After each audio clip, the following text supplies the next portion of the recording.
रूप में आपको उनको यहाँ देखता है। पे रोकेंगे एम्बेसडर भारद्वाज।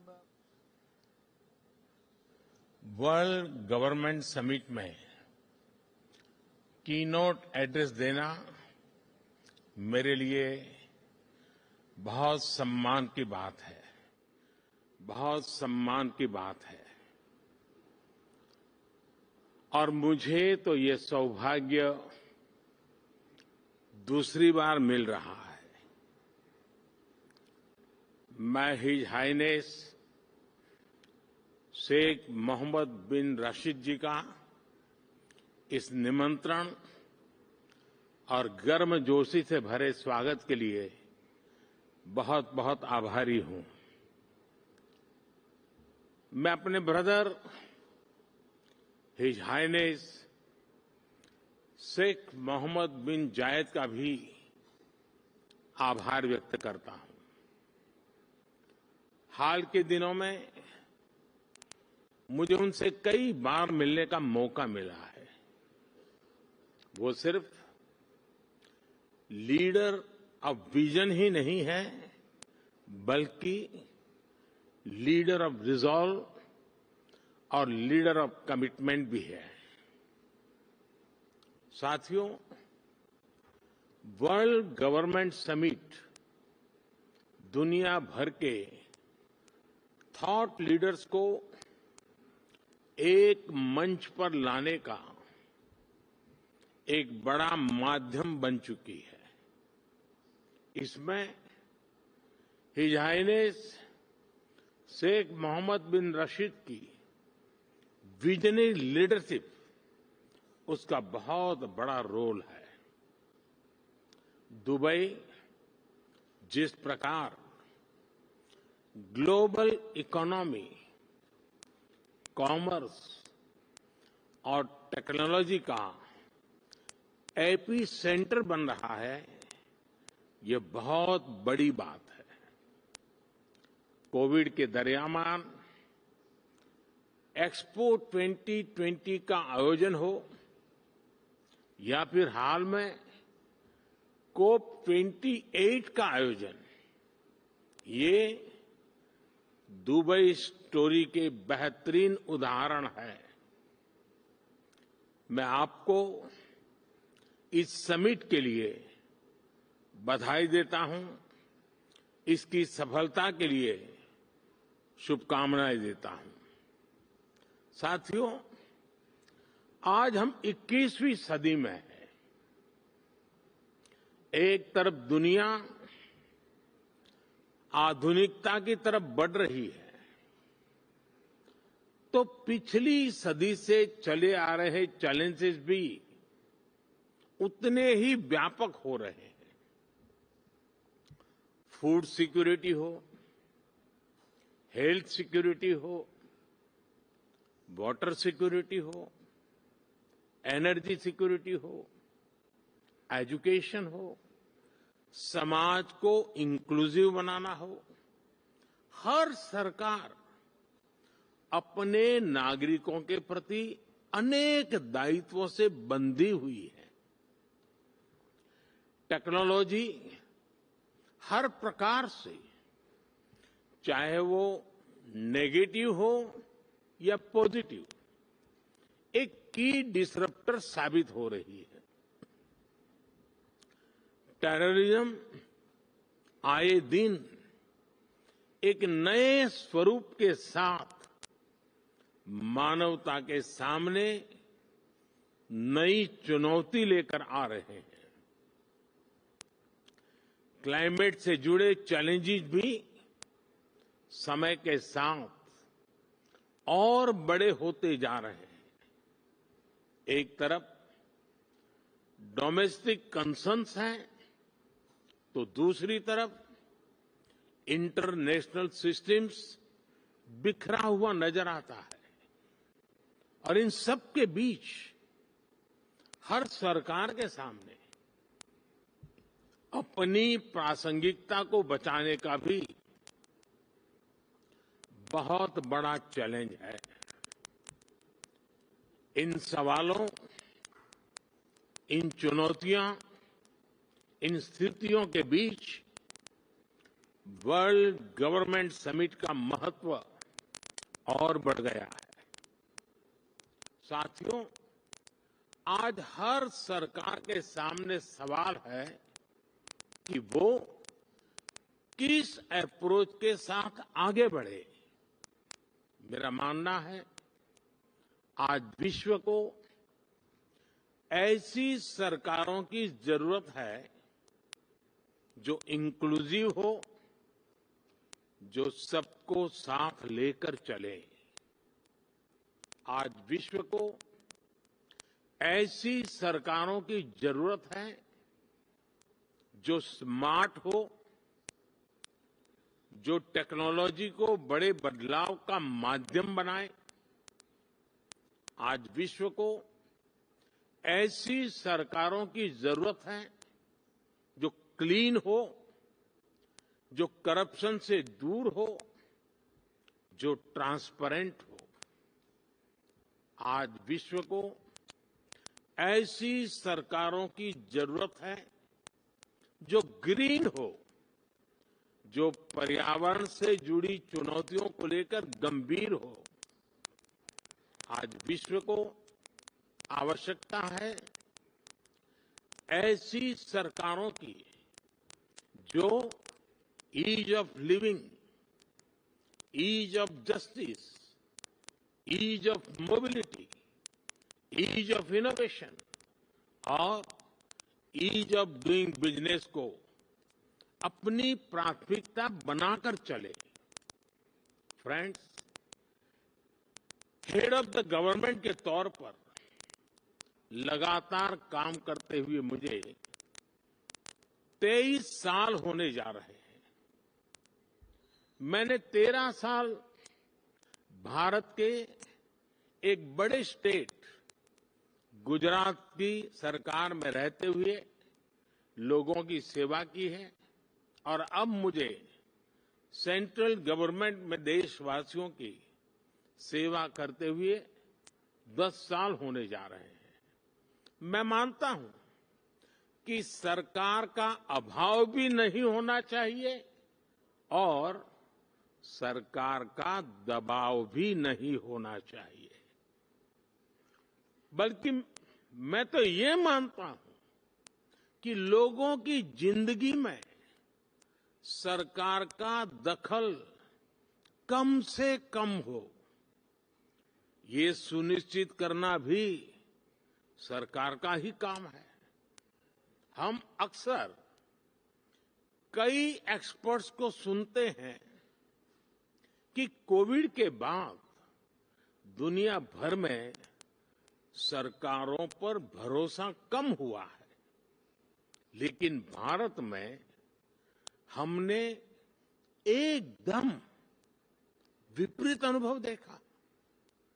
बीते वर्षों में भारत सरकार पर देश के लोगों का भरोसा और मजबूत हुआ है। लोगों को हमारी सरकार के इंटेंट और कमिटमेंट दोनों पर पूरा भरोसा है। ये कैसे हुआ? क्योंकि हमने गवर्नेंस में जन भावनाओं को प्राथमिकता दी है। हम देशवासियों की जरूरत के प्रति संवेदनशील है। हमने लोगों की जरूरतों और लोगों के सपनों दोनों को पूरा करना पर ध्यान दिया है। इन 23 वर्षों में सरकार में मेरा सबसे बड़ा सिद्धांत रहा है मिनिमम गवर्नमेंट, मैक्सिमम गवर्नेंस। मैंने हमेशा ऐसा एनवायरनमेंट क्रिएट करने पर जोर दिया है जो नागरिकों में एंटरप्राइज और एनर्जी दोनों को और बढ़ाएं। हम टॉप डाउन और बॉटम अप अप्रोच के साथ साथ होल ऑफ सोसाइटी अप्रोच को लेकर भी चले हैं। हमने होलिस्टिक अप्रोच पर बल दिया, पीपल्स पार्टिसिपेशन को सर्वोच्च प्राथमिकता दी। हमने प्रयास किया कि कोई अभियान भले ही सरकार शुरू करे, लेकिन समय के साथ देश की जनता उसकी बागडोर खुद संभाल ले। जन भागीदारी का इसी सिद्धांत पर चलते हुए हमने भारत में अनेक बड़े ट्रांसफॉर्मेशन देखे हैं। हमारी सैनिटेशन ड्राइव हो, गर्ल एजुकेशन को बढ़ाने का अभियान हो, डिजिटल लिटरेसी हो, इनकी सफलता पीपल्स पार्टिसिपेशन से ही सुनिश्चित हुई है। साथियों, सोशल और फाइनेंशियल इंक्लूजन हमारी सरकार की प्राथमिकता रही है।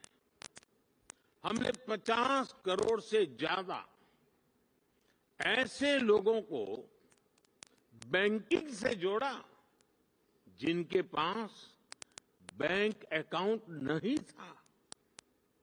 हमने उनको जागरूक करने के लिए बड़ा अभियान चलाया। आज इसी का परिणाम है कि आज हम फिनटेक में, डिजिटल पेमेंट्स में बहुत आगे निकल गए हैं। हमने विमेन लेड डेवलपमेंट को बढ़ावा दिया है। हम भारतीय महिलाओं का आर्थिक, सामाजिक और राजनीतिक सशक्तिकरण कर रहे हैं।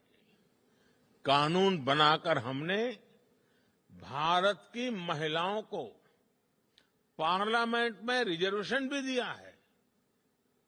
हम आज भारत के युवाओं के लिए नए अवसर बना रहे हैं, उसके स्किल डेवलपमेंट पर फोकस कर रहे हैं।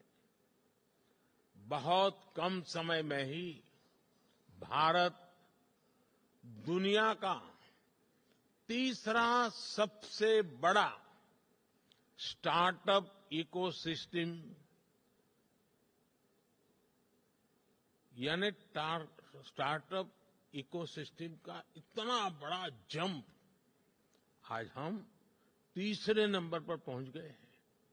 साथियों, सबका साथ, सबका विकास के मंत्र पर चलते हुए हम लास्ट माइल डिलीवरी और सैचुरेशन के अप्रोच पर बल दे रहे हैं। सैचुरेशन की अप्रोच यानी सरकार की योजनाओं के लाभ से कोई भी लाभार्थी छूटे नहीं, सरकार खुद उस तक पहुंचे। गवर्नेंस के इस मॉडल में भेदभाव और भ्रष्टाचार दोनों की ही गुंजाइश समाप्त हो जाती है। एक स्टडी के मुताबिक भारत ने पिछले 10 वर्षों में 250 मिलियन लोगों को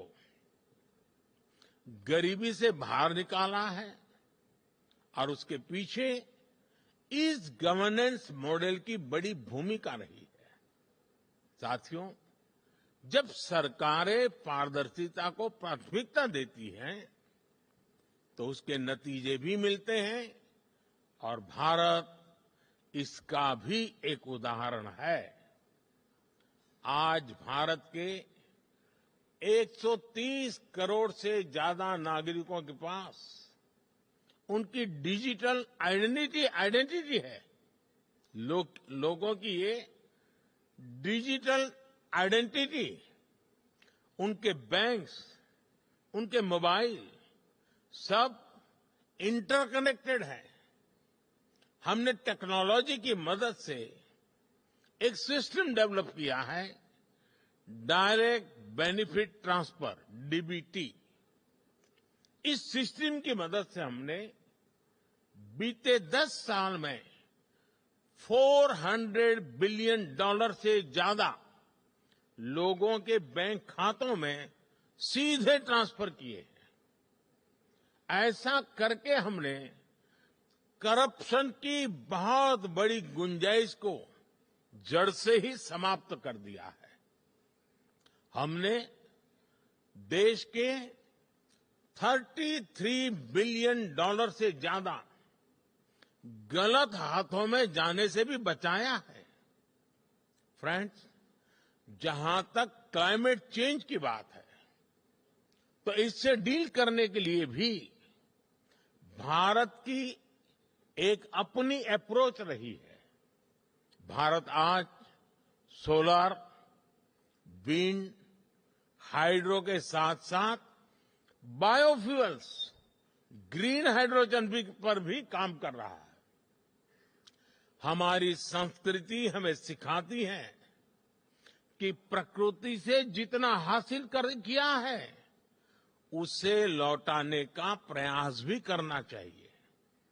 इसलिए भारत ने विश्व को एक नया मार्ग सुझाया है, जिस पर चलते हुए हम पर्यावरण की बहुत मदद कर सकते हैं। ये मार्ग है मिशन लाइफ, यानी लाइफस्टाइल फॉर एनवायरनमेंट का। ये मिशन प्रो प्लेनेट पीपल का रास्ता दिखाता है। हम कार्बन क्रेडिट की अप्रोच को भी काफी समय से देख रहे हैं। अब इससे आगे बढ़कर हमें ग्रीन क्रेडिट के बारे में सोचना चाहिए। इसकी चर्चा मैंने यहां दुबई में ही COP28 के दौरान बहुत विस्तार से की थी। साथियों, जब हम फ्यूचर की तरफ देखते हैं तो हर सरकार के सामने आज अनेक प्रश्न हैं। हम अपनी नेशनल सॉवरेनिटी और इंटरनेशनल इंटरडिपेंडेंस में बैलेंस कैसे बनाएं? अपने नेशनल इंटरेस्ट के लिए काम करते हुए इंटरनेशनल रूल ऑफ लॉ के प्रति अपनी कमिटमेंट पर कायम कैसे रहे? नेशनल प्रोग्रेस का विस्तार करते हुए हम ग्लोबल गुड के लिए ज्यादा से ज्यादा कंट्रीब्यूट कैसे करें? हम अपने कल्चर और ट्रेडिशन से विजडम लेते हुए भी यूनिवर्सल वैल्यूज को समृद्ध कैसे करें? हम डिजिटल टेक्नोलॉजी का लाभ लेते हुए उसके नकारात्मक उन प्रभावों से समाज को कैसे बचाएं? हम वैश्विक शांति के लिए प्रयास करते हुए आतंकवाद के खिलाफ कैसे मिलकर काम करें? आज जब हम अपने देश को ट्रांसफॉर्म कर रहे हैं, तो क्या ग्लोबल गवर्नेंस इंस्टीट्यूशंस में भी रिफॉर्म नहीं होना चाहिए? ऐसे अनेक सवाल हमारे सामने है। इन सारे सवालों को ध्यान में रखते हुए ही हमें अपनी सरकारों को दिशा देनी है, फ्यूचर प्लानिंग करनी है। हमें मिलकर कोहेसिव, कोऑपरेटिव और कोलैबोरेटिव वर्ल्ड की वैल्यूज को प्रमोट करना होगा। हमें डेवलपिंग वर्ल्ड के कंसर्न्स और ग्लोबल डिसीजन मेकिंग में ग्लोबल साउथ की भागीदारी को प्रमोट करना होगा। हमें ग्लोबल साउथ की आवाज सुननी होगी, उनकी प्राथमिकताओं को सामने लाना होगा। हमें जरूरतमंद देशों के साथ अपने रिसोर्सेज और अपनी कैपेबिलिटीज को शेयर करना होगा। हमें एआई, आर्टिफिशियल इंटेलिजेंस और क्रिप्टो करेंसी, साइबर क्राइम ऐसे पैदा हो रही चुनौतियों के लिए ग्लोबल प्रोटोकॉल बनाने होंगे। हमें अपनी नेशनल सॉवरेनिटी को प्राथमिकता देते हुए इंटरनेशनल लॉ की मर्यादा भी रखनी होगी। इन्हीं भावनाओं पर चलते हुए हम न केवल सरकारों के सामने उपस्थित चुनौतियों का समाधान करेंगे, बल्कि विश्व बंधुत्व को भी मजबूती देंगे। एक विश्व बंधु के रूप में भारत इसी सोच के साथ आगे बढ़ रहा है। अपनी G20 प्रेसिडेंसी के दौरान भी हमने इसी भावना को आगे बढ़ाया। हम one earth, one family, one future, इसी भाव से चले। फ्रेंड्स, हम सभी के पास गवर्नेंस को लेकर अपने एक्सपीरियंसेस है। हमें न सिर्फ एक दूसरे के साथ काम करना है, बल्कि एक दूसरे से सीखना भी है। यही इस समिट का भी लक्ष्य है। यहां से निकले सॉल्यूशन दुनिया के फ्यूचर को शेप करने वाले होंगे। इसी विश्वास के साथ आप सभी को बहुत बहुत शुभकामनाएं। Thank you very much. Thank you, the Right Honourable Narendra Modi, for this session.